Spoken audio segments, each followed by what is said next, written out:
Hi everyone, welcome to another video about financial mathematics.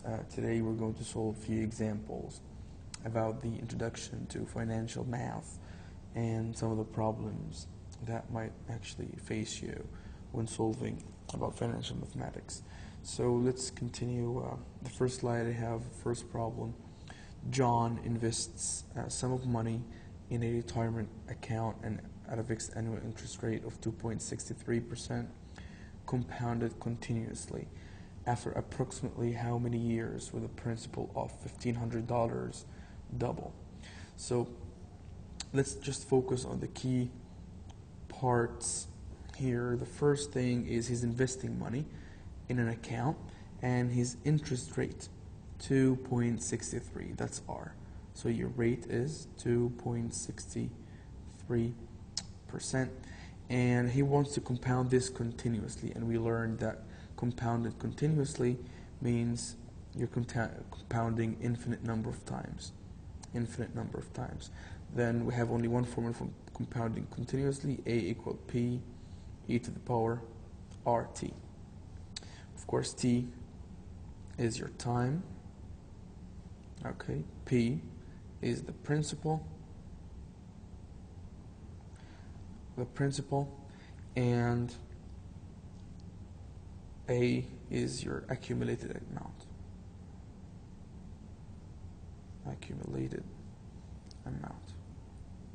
So the point is, he wants to know after how many years will the $1,500 that he invests today, $1,500 will become $3,000, because he said double 1,500 is 3,000. So basically we have only one formula to use, which is this one, A equal P e to the RT. So let's just do the math using this formula. So A, the accumulated amount, will become eventually, after a certain amount of years, will become 3,000. So I'm going to write 3,000 equals to P is the principal invested today, which is $1,500.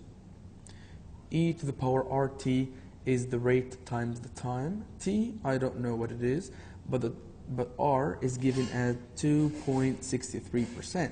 So 2.63%, in other words, is going to be 2.63 over 100. That will give me 0.0263. I'm going to write this in another color. 0.0263. Okay, so how to solve this problem? Thing is, I have exponential function, and what I can do is I can divide all the way. But 1,500. Okay, cancel out the 1,500 from here. So I will end up with e to the power 0.0263t equals to 2.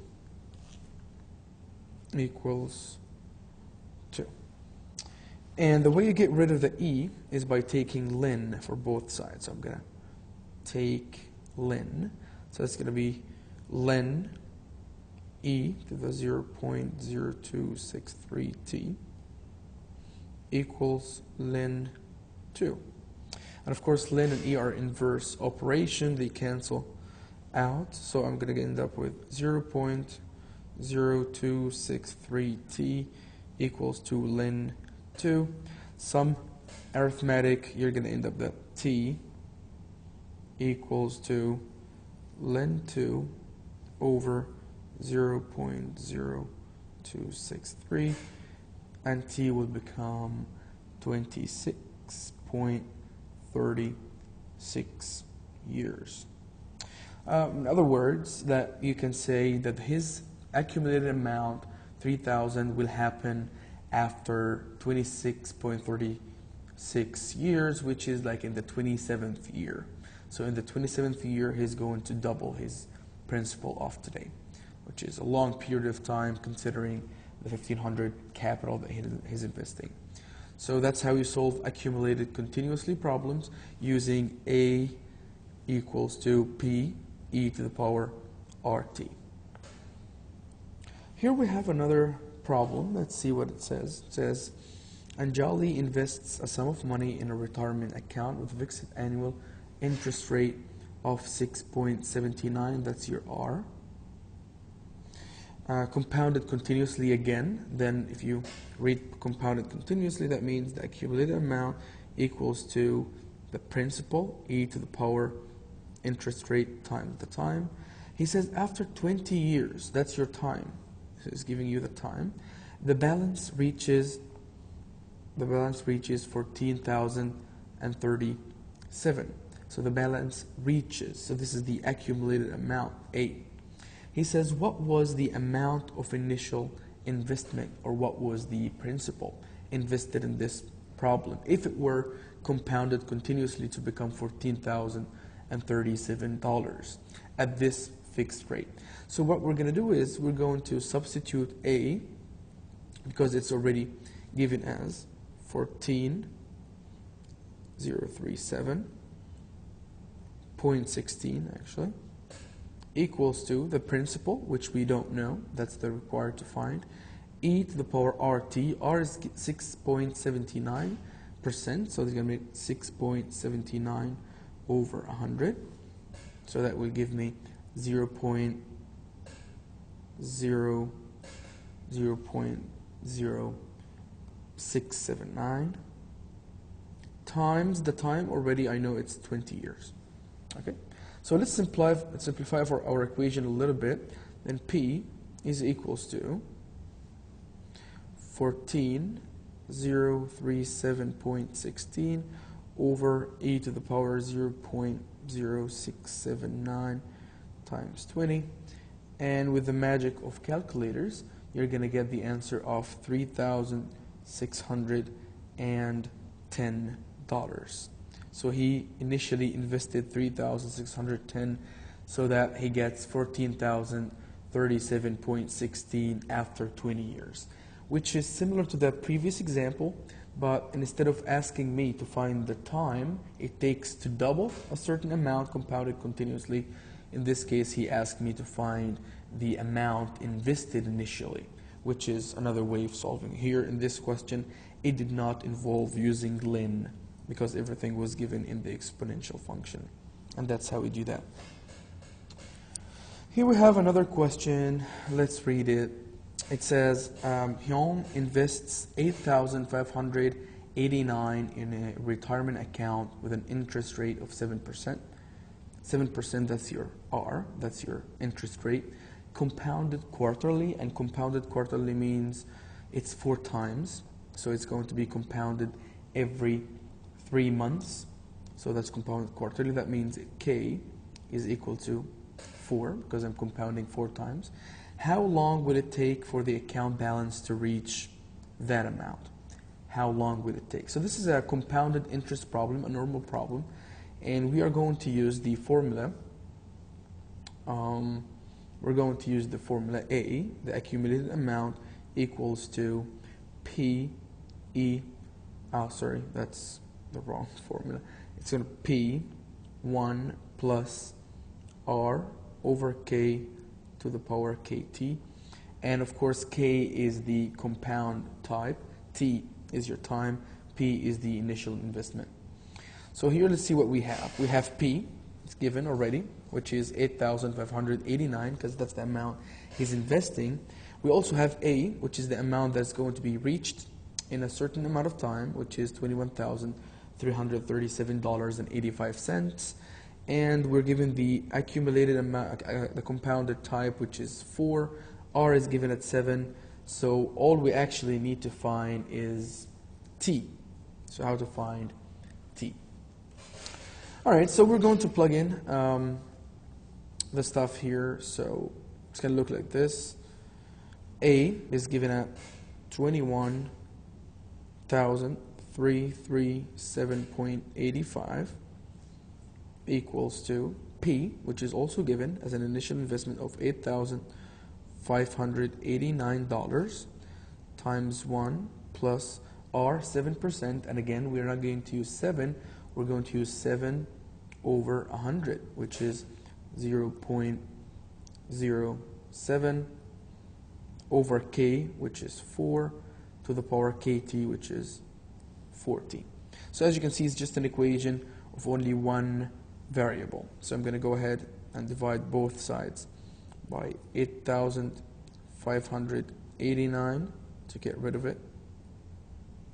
Cancels from here. Then I have 1 plus 0.07 over 4 to the power 4t equals to 2.4843 if you use the calculator for the division. But then again, I need to find what t is, so I'm going to take log. Okay, I'm going to take log, or len actually. Both are correct in this case. So I'm going to just simplify this a little bit more. It's going to be 1.01, 1.0175 to the power 4t equals to 2.4843.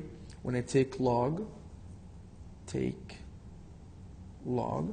it's going to be 4t, that's the power, log 1.0175 equals to log 2.4843.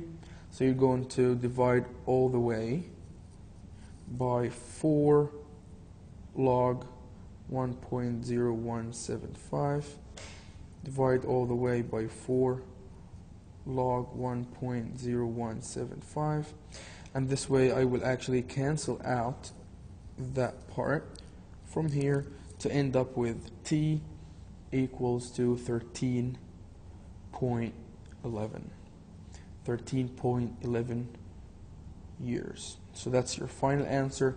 However, it means that it will reach the given amount in the 14th year. So after 13 years, that's the 14th year. So t is actually 14 years. So in the year number 14, his amount is going to reach $21,337.85 if he invested the 8,589 at 7% compounded quarterly. And that's how we actually solve the compounded interest problem. Here we have another question about present value, and it's just like a quick reminder of the difference between present value and future value. Really nice example that you can keep in mind about present value is just like borrowing amount of money from the bank, and you're going to buy the car today, and it has a certain price today, and you're going to give the bank certain amount every month to make up for your loan.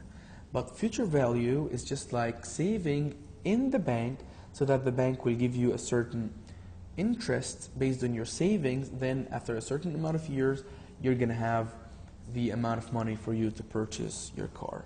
So always just keep these two examples in mind when you're trying to think about what's the difference between future value and present value of something.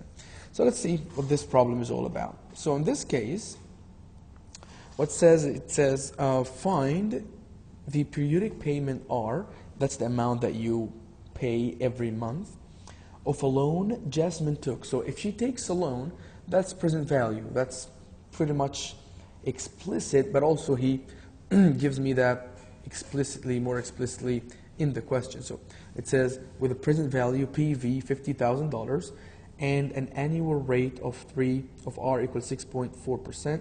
That's your interest rate of a term of 12 years. So she's going to pay that for 12 years with payments made and interest charged 2 times a year. So the interest is charged 2 times a year. That's like K equal to 2. So I'm going to write down that K is equal to 2. And I know that the present value is given. The R is 6.4. That's 0.064. 0.064, that's your interest rate. 12 years, that's your number of years. Okay, that's the time, which is 12 years.